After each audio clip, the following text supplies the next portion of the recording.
ya. Jadi kita harus tahu dulu kira-kira dia udah berapa lama berdiri, terus juga apakah dia terafiliasi pada perusahaan manapun gitu ya. Jadi kita harus tahu dulu dapurnya tuh seperti apa. Nah, dalam memilih reksadana itu, sebelum kita juga membeli reksadananya, pastinya kita harus tahu dulu fun fact sheet-nya kita baca ya sama prospektusnya gitu. Jadi teman-teman tahu dan juga nggak kaget sama pergerakan reksadana ini seperti apa. Karena di situ udah ditulisin teman-teman kira-kira resikonya seperti apa, aset kelasnya itu apa, terus juga kalau misalnya dia fixed income, apa sih obligasi yang dia investasikan gitu kan, kita harus tahu dulu nih dia menginvestasikan ke corporate bonds kah, ke government bonds kah, kalaupun iya kita harus tahu dulu produk-produknya itu apa gitu, surat utangnya surat utang perusahaan mana, kita harus tahu. Nggak harus detail-detail teman-teman, hanya butuh top 10-nya aja, yaitu yang bisa kita akses dan lihat di fun fact sheet-nya. Terus teman-teman juga harus tahu, untuk return-nya itu adalah indikasi return-nya teman-teman yang bisa kita lihat dari historical return-nya. Jadi kita nggak boleh terlena gitu ya sama return-nya, jadi oke, ini nih secara dia menjanjikannya kira-kira 7-8% gitu. Jadi kalau misalnya nanti nggak nyampe 8%, teman-teman marah gitu. Teman-teman harus tahu dulu kalau misalnya itu tergantung dengan kondisi ekonomi dan juga market gitu ya. Namanya investasi itu pasti ada resikonya. Nah, menurut aku itu sih yang teman-teman harus tahu dan juga pilih-pilih gitu ya. Jadi teman-teman nggak asal beli ikut sama temennya atau karena dengar temennya untung banyak dari satu reksadana ini gitu loh. Nggak juga reksadana aja, tapi begitu juga terhadap aset kelas ataupun produk investasi manapun yang teman-teman akan pilih. Mungkin itu yang bisa aku sampaikan. Lengkap banget ya teman-teman ya. Jadi pertama Kasih. juga terkait dengan teman-teman tahu nih tujuannya untuk berapa lama ya, holding periodnya berapa lama, kemudian juga teman-teman harus tahu kira-kira tadi profil resikonya tuh yang seperti apa sih saya gitu. Mungkin setelah itu teman-teman bisa pilih nih reksadananya, lihat kaumnya, Ya. kemudian teman-teman juga harus lihat fun fact sheet itu penting sekali ya, jangan sampai teman-teman tuh beli kucing dalam karung gitu ya. Jadi beli main Iya. asal nggak dilihat ya isinya, komposisinya apa aja. Mentang-mentang tadi Mbak Naomi juga udah mention, mentang-mentang temennya beli gitu kan ya, di share Iya. sosmed kan sekarang tuh zamannya share foto di sosmed gitu ya Iya. Mbak Naomi ya, jadi FOMO gitu ya, ikut-ikutan beli padahal kita nggak tahu ya itu komposisinya apa aja tuh dalam reksadana Betul. tersebut. Oke, mungkin selanjutnya kita akan bahas terkait dengan tadi Mbak Naomi sempat mention terkait dengan reksadana money market gitu ya, pasar uang, karena menarik nih saat suku bunga tuh lagi tinggi ya di level sekarang. Kalau misalnya dari produknya Shalendra sendiri, ini mungkin bisa di mention nggak sih Mbak produk yang berkaitan sama money market gitu. Kalau kita kan di Ajaib nih ada ya Shalendra Dana Kas, mungkin bisa di share nih. Ya, oke. Mengenai produk money market gitu ya, kita di Ajaib itu ada 2 ya produk money market. Teman-teman bisa pilih dan sesuaikan. Teman-teman suka money market yang konvensional atau biasa, ataupun teman-teman lebih tertarik untuk investasi di produk yang syariah based gitu. Jadi kita ada 2 ya di situ. Nah, basically sama sih teman-teman, money market itu paling simple ya kalau misalnya untuk kita jelaskan, profil resiko paling rendah, dan memang naiknya itu pelan-pelan, malu-malu tapi pasti gitu ya, karena memang resikonya sangat rendah. Nah, perbedaannya mungkin dari yang konvensional sama yang syariah, cuma adalah dalamnya ataupun aset allocation-nya teman-teman. Karena kalau misalnya syariah base, pastinya kita harus mengikuti semuanya tergantung dengan yang syariah gitu ya. Jadi underlying-nya itu memang yang syariah base. Kalau misalnya konvensional, yang biasa, tapi bisa juga mengambil aset allocation yang syariah. Mungkin itu sih perbedaannya. Dan money market kita itu size-nya cukup besar ya, ada di 4 triliun. Dan memang Shalendra Dana Kas maupun Shalendra Syariah Money Market Fund ini memang jadi favoritnya teman-teman investor baru yang memang mau memulai investasi tapi masih takut dan juga bingung nih dana-dana daruratnya tuh ditaruh di mana. Nah, biasanya tuh pada ditaruh di money market, apalagi dalam kondisi seperti ini ya, ketidakpastian. Kalau misalnya teman-teman takut taruh di fixed income, takut taruh di equity, tapi malah keep aja di tabungan, itu kan menurut aku sayang ya, karena kalau misalnya teman-teman diemin aja, pastinya akan inflasi terus terjadi, yang pertama.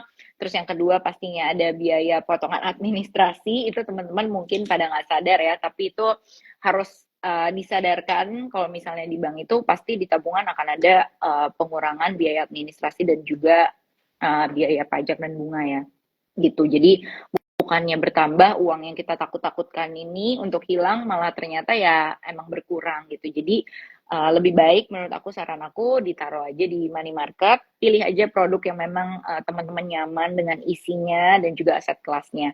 Karena banyak yang memang lebih nyaman di syariah, silakan tinggal taruh di syariah. Kalau misalnya lebih suka yang konvensional, bisa ditaruh di konvensional gitu sih kalau soal money market. Jadi tergantung nyamannya aja Iya, gimana gitu ya. Tadi produknya untuk di money market ada dua ya teman-teman ya, Shalendra Syariah betul. kan sama yang Shalendra Dana Kas. Jadi sesuaikan kalau misalnya mau yang konvensional, teman-teman tinggal pilih aja Shalendra Dana Kas gitu ya. Buat Yes, teman-teman misalnya tadi yang nggak mau yang konvensional, teman-teman bisa pakai yang Shalendra Syariah Money Market Fund. Jadi ya. senyamannya teman-teman aja ya untuk Mm-mm. reksadana money market ini, karena bisa dikatakan ini jadi salah satu pilihan juga ya supaya Mm-mm. uang kita nggak terus sama yang namanya Iya, inflasi gitu ya. Mbak Naomi ya, betul. itu kan mungkin jadi concern juga nih di tengah Iya, inflasi kan saat ini juga sebenarnya masih, kalau di Indonesia sih masih dalam target ya Bank Indonesia ya, iya. di Mm. 2-4% ya Yes, teman-teman ya. Tapi kalau di US kita lihat di beberapa 3 negara sampai 4. global itu kan masih tinggi nih mereka punya Iya, inflasi gitu ya. Jadi mungkin buat ketidakpastian ekonomi yang terjadi sekarang, mungkin money market fund juga bisa jadi pertimbangan teman-teman iya. untuk reksadananya. Kemudian kita akan bahas terkait dengan hambatan dan juga tantangan untuk Oke. investasi juga konsisten. Biasa kan anak-anak zaman sekarang gitu kan ya Mbak Mm. Naomi itu kan Mm. lebih suka untuk apa namanya healing ya, kemudian ada reward. Dan itu kan jadi tantangan juga nih, kita mau konsisten investasi, tapi itu di sisi lain kita juga harus self reward. Mm. Nah, kalau menurut Mbak Naomi sendiri ini gimana sih cara mengatasi tantangan dan juga hambatan ya dalam kita untuk konsisten nih berinvestasi supaya Oke, mungkin kita bisa nabung untuk masa tua kita atau di oke. kemudian hari ya untuk investing ini seperti apa? Oke, hambatan kalau kita ngobrolin hambatan pasti banyak ya gitu. Mungkin aku, Mbak Rati juga sama gitu ya. Masih masih ngerasa butuh spend A B C D E karena kita udah kerja keras gitu ya. Masa Tuh. uangnya semuanya ditabung sih, diinvestasiin gitu. Saya percaya deh teman-teman, kita cuma mengalah aja sekarang untuk menang nantinya sih. Kalau misalnya kita mau mengurangi sedikit-sedikit pengeluaran-pengeluaran yang sebenarnya kalau dirasa-rasa nggak perlu-perlu banget gitu ya untuk diinvestasikan. Mungkin hambatan yang pertama itu kali ya, untuk melawan diri sendiri sih menurut aku itu yang paling penting. Karena hambatan pertama pastinya datang dari diri kita, bagaimana caranya kita menyesuaikan kemampuan kita sama keinginan kita. Caranya mungkin yang paling gampang teman-teman dari sekarang bikin pos-pos keuangan kali ya, dan juga menentukan goals teman-teman tuh nggak usah jauh-jauh 10 tahun, menurut aku 3 sampai 5 tahun ke depan tuh udah cukup ideal kok untuk kita sekarang gitu ya. Mungkin banyak dari teman-teman yang punya goal seperti mau menikah, atau mungkin sudah menikah tapi siap-siap untuk punya anak, nanti merembetnya jauh tuh punya anak, harus mempersiapkan tabungan pendidikan, and so on, akan selalu ada gitu. Jadi ada baiknya kita membuat pos-pos keuangan dan juga menentukan kira-kira berapa persen yang bisa kita alokasikan untuk investasi ataupun teman-teman mau tabung gitu. Jadi menurut aku itu sih hambatan pertama yang harus kita lawan, itu adalah diri kita sendiri. Dan juga yang kedua, teman-teman harus disiplin sih. Itu emang easier said than done. Aku juga mungkin belum begitu bisa menerapkan tingkat kedisiplinan itu, tapi lagi-lagi kita harus ingat-ingat kita mengalah sekarang untuk menang nanti gitu. Dan juga ujung-ujungnya juga buat kita sih gitu, untuk kita, diri kita sendiri dan juga keluarga dan orang-orang terdekat kita. Jadi saran aku adalah itu, teman-teman, once teman-teman dapat gajian, misalnya ada yang gajian per bulan ataupun gajiannya freelance gitu ya, 1 bulan bisa 3 sampai 4 kali, teman-teman langsung sisihkan minimal 20%. 20% itu teman-teman harus taruh di tabungan ataupun investasi. Sisanya menyesuaikan gitu ya, living cost seperti apa, terus juga healing-healing teman-teman maunya seperti apa gitu ya. Terus juga nih tips menarik sih menurut aku juga, kalau misalnya teman-teman mau pergi-pergi gitu ya, daripada teman-teman tabung-tabung aja uangnya, mending teman-teman investasiin untuk healing-healing teman-teman di bulan-bulan ke depan gitu ya. Jadi karena kalau misalnya kita investasi pasti kan ada returnnya gitu ya. Nah, returnnya itu bisa teman-teman investasiin lagi, atau yang bisa kita sering dengar dengan compounding interest gitu ya.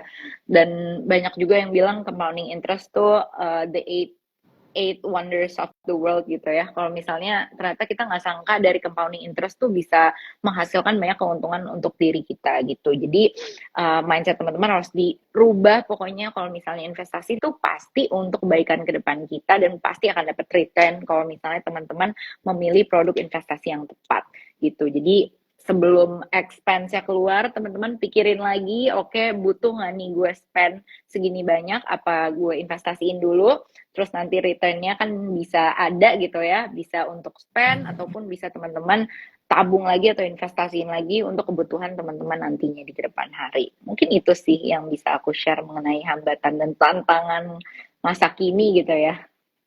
Kalau Oke, misalnya menarik. soal kondisi diri. Oke, menarik banget ya Mbak Naomi. Jadi tadi ada compounding ya teman-teman yang memang itu money yang memang magic banget gitu ya. Jadi nggak kerasa ya, kita kumpulkan ya yang kita kumpul terus kemudian kita reinvestasikan lagi, kita misalnya punya saham gitu terus kemudian kita dapetin yieldnya dari dividen, kita reinvestasiin lagi, kemudian tadi kita return, terus returnnya kita investasiin lagi, kita tambah modal di situ, ditambah plus return yang kita dapat ya, nanti lama-lama ya teman-teman nggak kerasa ini teman-teman punya profit itu akan menjadi gunung ya, nggak kerasa besar juga ya saya ternyata investasi 10 tahun nih ternyata udah menghasilkan return yang cukup besar dengan tadi ya menggunakan kalau kita lihat sih teori compounding ini ya, time value of money ya. Jadi menarik banget semuanya. Jadi sedini mungkin teman-teman harus mulai untuk investasi. Tadi mungkin buat yang jangka pendek misalnya Mbak Nomi tadi udah mention yang mau healing misalnya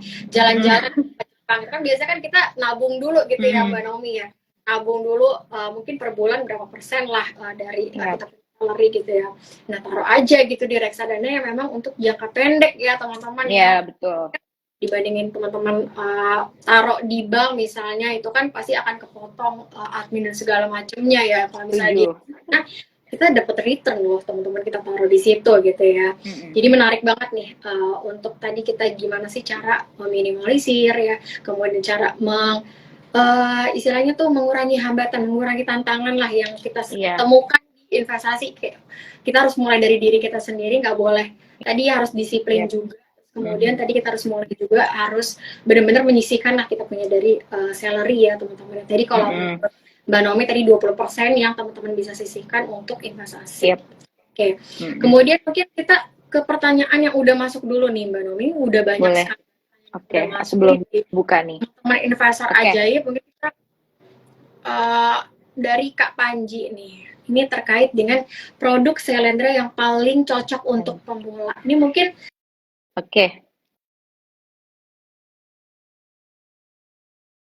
untuk di Shalendra Capital Asset Management produknya apa gitu?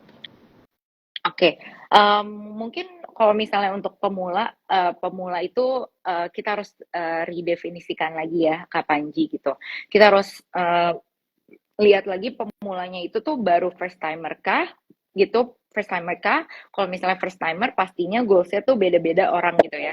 Jadi belum tentu first timer itu resikonya udah pasti serta-merta paling rendah gitu. Tapi kalau misalnya untuk pemula baru coba gitu ya pertama kali, pastinya aku rekomendasikan di money market atau enggak di fixed income.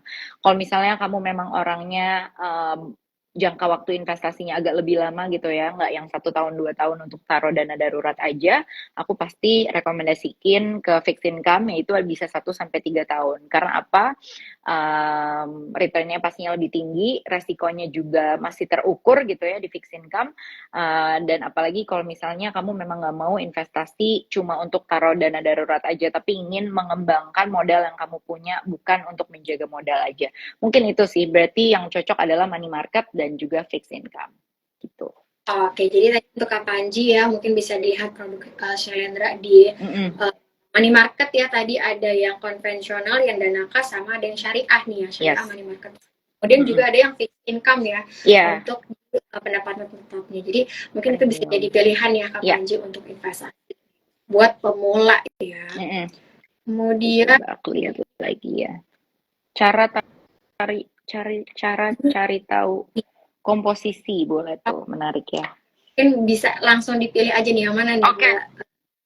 Atau mungkin Oke, kita pilih ini dulu deh nanti. boleh boleh Nanti boleh. di Sorry. reksadana itu ada harga biaya manajemen ada 2% nih diambil dari seluruh dana, apakah dari keuntungan? Mungkin bisa di-share. Ini pertanyaan dari Kak Arafatu Oke, Tamimi. oke. Oke, di reksadana syariah itu ada harga biaya manajemen 2%, ya, diambil seluruh dana apa hanya dari keuntungan. Jadi keuntungan yang teman-teman dapat itu udah bersih ya, teman-teman, net of tax dan juga segala-gala manajemen fee dan lain-lainnya itu udah kita potong ya, Mbak ya. Tapi mungkin dari pihak Ajaib boleh tambahin aku atau koreksi ya. Karena kan pasti soal ada redemption ataupun subsidinya mungkin boleh ditambahin ya nanti kalau misalnya aku salah. Cuma ya itu teman-teman harus tahu kalau misalnya return yang teman-teman dapat itu udah bersih, net of tax dan dari manajemen fee-nya juga gitu. Oke, baik teman-teman ya. Mungkin kita ke next question ini. Pertanyaan tadi semoga udah terjawab ya Kak Arafah tadi terkait dengan pertanyaannya. Ya. Kemudian ini pertanyaan ini juga menarik. Tadi Mbak Naomi juga udah pilih nih terkait dengan pertanyaan ini. Cara cari tahu komposisi reksadana Shailendra ini seperti apa sih komposisinya itu isinya? Mungkin bisa Nah, ini yang tadi aku mention juga ya untuk teman-teman, karena banyak orang-orang yang memilih reksadana tapi nggak baca fun fact sheet-nya dan juga prospektusnya gitu. Jadi walaupun males ya pasti teman-teman bukanya, aduh ini apa, ada nama-nama yang nggak dikenal dan segala macam gitu ya. Tapi itu adalah cara teman-teman tahu komposisi reksadana itu dari apa aja, yaitu dari fun fact sheet. Jadi setiap bulan itu fun fact sheet akan kita perbarui teman-teman sesuai dengan komposisi reksadana yang terbaru gitu. Jadi setiap bulan itu kan pasti ada perubahan gitu ya, cara pengelolaannya berubah dan segala macam. Itu pasti akan tertera di fun fact sheet yang setiap bulan satu kali diperbaharui. Nah, itu teman-teman bisa cari tahunya tuh di fun fact sheet. Nah, di Ajaib juga udah ada fun fact sheet-nya ya Mbak Ratia. Jadi tinggal dibuka aja teman-teman, atau kalau misalnya teman-teman males bisa Google gitu ya, tinggal cari fun fact sheet reksadana apa yang teman-teman ingin cari tahu komposisi dan underlying-nya itu apa gitu.